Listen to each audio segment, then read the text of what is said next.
What's up guys and welcome. You are watching Fazi Fitness. So let's start this video with Stefon and his latest off-season physique update.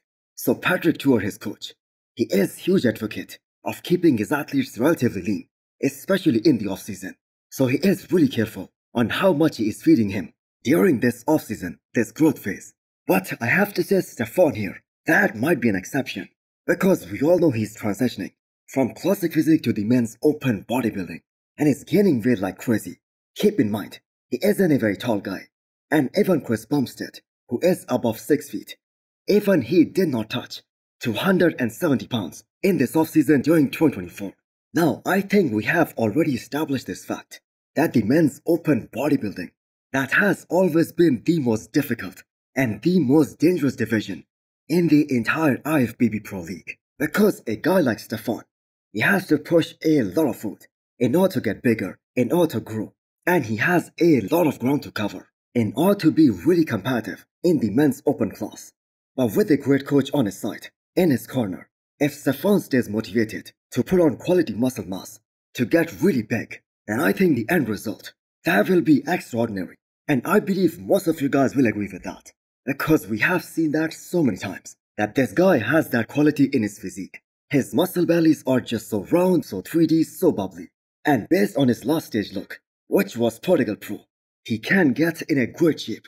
And who knows, if Stefon carries on getting bigger, really grow at this pace, who knows, we might be looking at his open bodybuilding debut by the end of next year.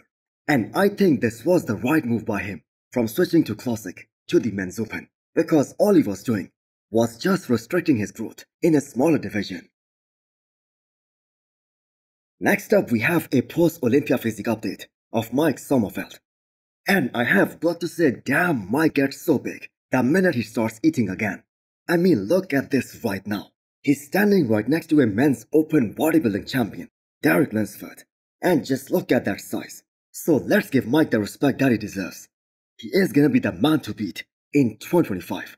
And the way he was able to push Cbum and beating him in multiple shots, I have to say no one ever did that before. And he is really fired up to make some similar kind of improvements as he heads into this offseason. So we all saw Mike looked really huge during the offseason throughout 2024. And that is why some of us, including myself, we thought that he might transition into the men's open class because that is how big he was. So standing next to Derek and this new version of Derek, which we all saw was noticeably improved and bigger than last year, especially in the upper half, and still Mike is holding his own. That's pretty damn impressive. Now, as we already know that Mike is qualified for the Olympia 2025 already, maybe he should stick to the plan that worked out so damn well for him this year, utilizing the maximum amount of time, refining his physique, and win the Olympia next year, because this is the year that really counts, because there is no defending champion. So multiple of the top Olympians from last year, they are gonna be returning to the stage next year. Guys like Charles Griffin, Regan Grimes, Michael Crizzle, Tonio Burton, and so many others. So let's talk about Charles Griffin.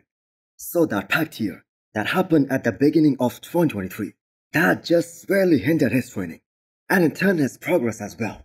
And Charles Griffin is just so damn good that even with a visible packed year, he won the Legion Sports and he placed top 10 at the Olympia last year. But he wasn't satisfied with the look that he presented.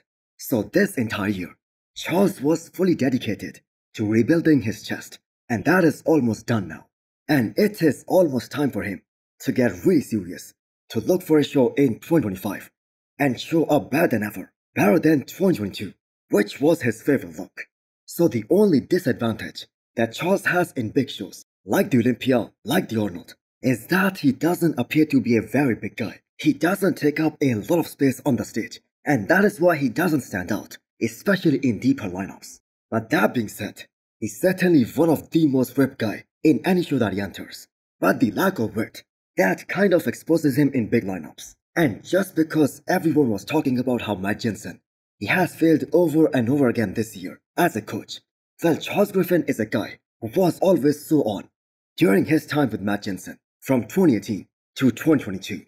And together, both these guys made one hell of a transformation, especially with the implementation of that vacuum and getting his quads really big to create more heavy taper, more of an X-frame. So Charles is gonna be shooting to get another pro win and getting back to the Olympia stage next year.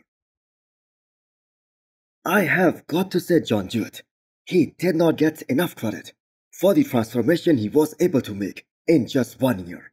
This is probably the most impressive thing that you guys are gonna see in terms of pro bodybuilding today.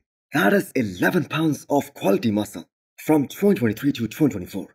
I guess the most noticeable difference in both these pictures is that back double biceps. How the hell John Jewett was able to grow his lower lats? Because that just totally changed his entire pose.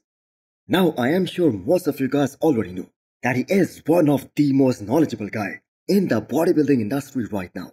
He can literally step on stage at 6 weeks out of the show, because this is how ready he is even when he is weeks out of the show. And one thing that is really need to be appreciated about John Jewett is how open he is about the use of gear and PEDs in this entire process. So John placed 11th at his men's open Olympia debut, and this is what he was hoping for. But I guess he could have exceeded his own expectations if he did not fade away from the prejudging to the finals. Because as per the prejudging, as per the scorecards, he could have been as high as 9th. So what's next for John Jewett? Another well-planned off-season. So I am really excited to see how much new muscle tissue can he pack on until his next competition. And I have got to say he is one of those guys to really look out for in 2025. So we all know Cbum's dad retired, and Nick Walker was spotted training at his private gym, and people have got no chill as they think Cbum is gonna coach him for 2025. And that is really funny. So most of his fan following, they really wanna see Nick Walker working with Hani Grambot and see what Hani can do with him, because not in his wildest dreams Nick Walker would have thought that he will be sitting out of the Olympia for 2 years in a row after placing 3rd in the world back in 2022. And this year was just different.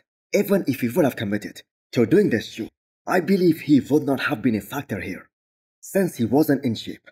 But last year, those 2 weeks out pictures, they were really insane. So that is a real shame that none of us got to see that. None of us got to see that physique on the stage. So with all the chaos that occurred after Nick Walker made that announcement, the sentiment is slowly dying down, and we do want to see the mutant back on the bodybuilding stage where he belongs. And he has got a lot of people to prove wrong as well, not to mention some fellow competitors as well. So the rumor is that Nick Walker is gonna do this upcoming Pittsburgh Pro against Martin Fitzwater. So at the moment, as we analyze the whole bodybuilding scene, which one of these guys do you guys think is gonna have bigger hype going into that show? Nick Walker is gonna be returning back to the stage after not doing the Olympia this year, after almost 1 year, or the rookie who placed 4th at his Olympia debut. Nevertheless, we all want to see Nick Walker bring the freak factor back on the stage and really show the whole bodybuilding world what he is really made of. So hit the thumbs up button if you liked the video, and smash the subscribe button if you wanna come back for more. Thanks for watching.